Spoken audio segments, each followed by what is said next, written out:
Bonjour à tous, je suis ravie de vous retrouver dans l'enceinte de la bibliothèque de l'Université Toulouse-Capitole afin de nous entretenir aujourd'hui de la question du sort des actifs incorporels dans l'entreprise en crise. L'objet de notre propos de ce jour est donc de déterminer quelle est la place reconnue aux actifs incorporels dans un dispositif de cession de l'entreprise en difficulté. Autrement dit, comment valoriser ces sources insoupçonnées d'actifs que sont les brevets, les marques, les dessins et modèles, les logiciels, les sites internet, les bases de données ou encore les savoir-faire et autres secrets de fabrication. Car ces actifs, qui sont très souvent au cœur du patrimoine intellectuel de l'entreprise, sont très souvent tus et méconnus des praticiens. Je remercie d'ailleurs M. Ghislain de Monda, donc ingénieur brevet et mandataire européen en brevet au cabinet Placero, d'avoir accepté avec nous de traiter de ce thème et donc de faire le point sur ce sujet crucial. Je vous remercie. Bonjour à tous. D'emblée, donc, pourriez-vous nous préciser quelles sont les précautions, et je suppose qu'elles seront nombreuses, quelles seront donc ces précautions à prendre par le repreneur au sujet de ces actifs de propriété intellectuelle ? Vous avez raison, le patrimoine intellectuel des entreprises fait partie des actifs les plus importants des entreprises, notamment parce que cela permet la domination du marché, une rentabilité accrue sur le long terme et dans le cadre d'entreprises en difficulté, il peut être intéressant de vouloir récupérer ces actifs. Mais gare à la précipitation, car la récupération des actifs peut présenter certains risques. Tout d'abord, vous avez le risque d'oublier certains actifs qui étaient détenus par l'entreprise qui est en difficulté. Après sa mise en liquidation ou sa disparition, il ne sera plus possible de récupérer ces titres de propriété et ces droits. Le deuxième risque que vous pourriez avoir, c'est de récupérer des titres, des droits de propriété intellectuelle qui ne valent pas autant que ce que vous espériez. Donc, il est nécessaire de mettre en œuvre une stratégie bien établie pour pouvoir récupérer ces actifs. Il faudra tout d'abord identifier les titres de propriété intellectuelle et les actifs incorporels. Ensuite, il faudra réaliser un audit de ces actifs. Enfin, il faudra valoriser ces actifs et titres de propriété intellectuelle. Si vous me permettez, est-ce qu'on pourrait procéder à un découpage de chacune de ces trois étapes et donc quelles seraient peut-être les bonnes pratiques à mettre en œuvre du point de vue tout d'abord de l'identification de ces actifs? Bien sûr, l'identification va consister tout d'abord à énumérer la liste de tous les actifs qui sont détenus par la société en difficulté. Il faudra identifier les brevets, les marques, les dessins et modèles. Il faudra aussi identifier tous les actifs incorporels qui ne constituent pas des titres de propriété intellectuelle, tels que les logiciels, les bases de données, les dessins, les films, les bandes-son musicales.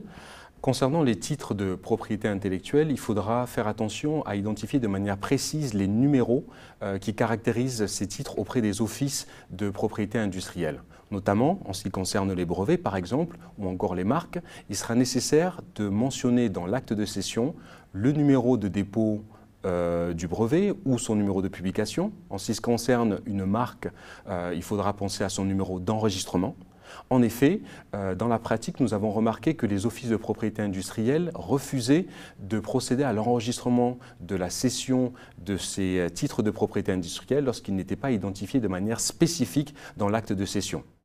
Si je comprends bien, cette étape d'identification est cruciale pour le repreneur pour qu'il ne soit justement pas déçu. Simplement, il me semble qu'elle se distingue, cette étape d'identification, de l'autre étape, la seconde, me semble-t-il, celle de l'audit. Exactement. L'audit est une étape assez importante dans le plan stratégique de récupération des titres de propriété intellectuelle ou des actifs incorporels de manière plus générale de l'entreprise en difficulté.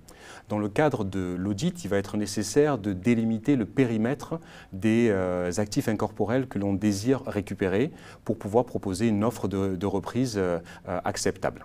Tout d'abord, il va être nécessaire de vérifier la titularité des différents titres de propriété industrielle. Il faudra vérifier si le titre de propriété industrielle appartient à l'entreprise ou, comme c'est souvent le cas, appartient à l'un des dirigeants ou des dirigeantes de l'entreprise. Dans ce cas de figure, il faudra vérifier si le titre de propriété a été octroyé en licence à l'entreprise. Donc il faudra vérifier exactement à qui appartient le titre de propriété. Une situation particulière qu'il faudra aussi noter, c'est le cas de multiples transferts du titre de propriété entre différents propriétaires. Il faudra notamment vérifier que l'enchaînement des différents transferts aura été fait de manière régulière. Donc il faudra demander à l'administrateur judiciaire tous les documents qui permettent de s'assurer que les transferts des différents titres de propriété intellectuelle ont été réalisés régulièrement. La deuxième chose importante dans la partie de l'audit concerne la validité des titres de propriété intellectuelle. Il faudra vérifier s'ils sont tout d'abord encore en vigueur. Donc, pour cela, il faudra se rapprocher des différents offices de propriété intellectuelle pour vérifier si les taxes annuelles de maintien d'un brevet, par exemple, ont été maintenues, si les taxes de maintien d'une marque ont été payées à temps. Ce sera la même chose pour les dessins et modèles. Donc ça va nous permettre de nous assurer que le titre de propriété est toujours en vigueur. Il ne sera pas intéressant pour un repreneur de reprendre un titre de propriété qui a déjà expiré.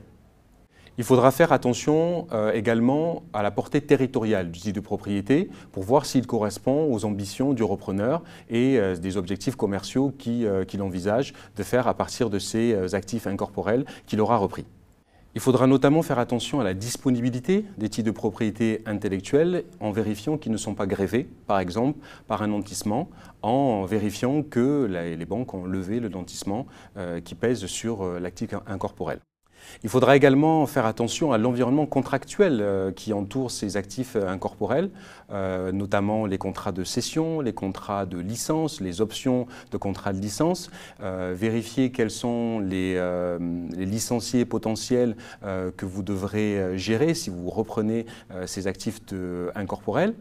Et enfin, le dernier point qui concerne l'audit sera d'identifier toutes les situations contentieuses et précontentieuses qui entourent ces actifs incorporels, notamment des brevets. On pourrait tout à fait avoir une action en nullité d'un brevet qui est engagée ou une action en annulation d'une marque de fabrique. Donc, dans le cadre de l'audit, l'idée sera de vérifier ce périmètre et de bien cerner le contour des actifs incorporels que vous voulez reprendre. Donc l'identification principalement, suivie de cette étape d'audit. Et enfin, la troisième étape, c'est l'étape de valorisation. Est-ce que vous pourriez nous préciser justement quelles seront donc les précautions à prendre spécifiquement dans cette dernière étape, l'étape de valorisation ? En ce qui concerne la valorisation, on fait régulièrement appel à des spécialistes de la valorisation. Ces spécialistes travaillent notamment dans les cabinets de conseil en propriété industrielle et sont capables de donner une valeur à votre actif incorporel. Donc on parle de valeur pour un brevet, une marque, mais également pour un logiciel ou une base de données. Les techniques qui sont utilisées pour évaluer la valeur de ces actifs incorporels sont basées notamment sur les anciennes transactions qui ont déjà eu lieu dans le même domaine et également sur les coûts qui ont permis l'obtention de ces différents actifs. Pour finir, pourriez-vous nous préciser quels seraient donc les moyens permettant d'optimiser la reprise de ces actifs de propriété intellectuelle ? Tout à fait. La première chose, c'est que je vais recommander à tous les repreneurs d'entreprises en difficulté de faire appel au conseil en propriété industrielle et aux juristes spécialisés du domaine, notamment pour identifier correctement les titres de propriété intellectuelle et les actifs incorporels de l'entreprise en difficulté, vérifier les inscriptions de ces titres auprès des différents offices. Ensuite, vérifier si ces titres de propriété intellectuelle ne sont pas grévés. Prendre en considération le fait que des contrats sont associés à ces titres de propriété intellectuelle. Et enfin, si on a le temps, réaliser une évaluation financière des différents actifs incorporels. En effet, cette opération est assez longue, mais nécessaire pour pouvoir donner des indications aux repreneurs sur l'intérêt de reprendre les actifs correspondants. Merci Monsieur de Honda d'avoir ainsi apporté à ce MOOC et de nous avoir permis de mieux comprendre quel va être donc le sort de ces actifs de propriété intellectuelle dans le cadre d'une entreprise en difficulté. Merci. Merci à vous. J'en profite pour remercier mes collègues Charlotte Monteau et Jean-René Bailly du cabinet Placereau qui m'ont aidé à préparer cette intervention. À bientôt.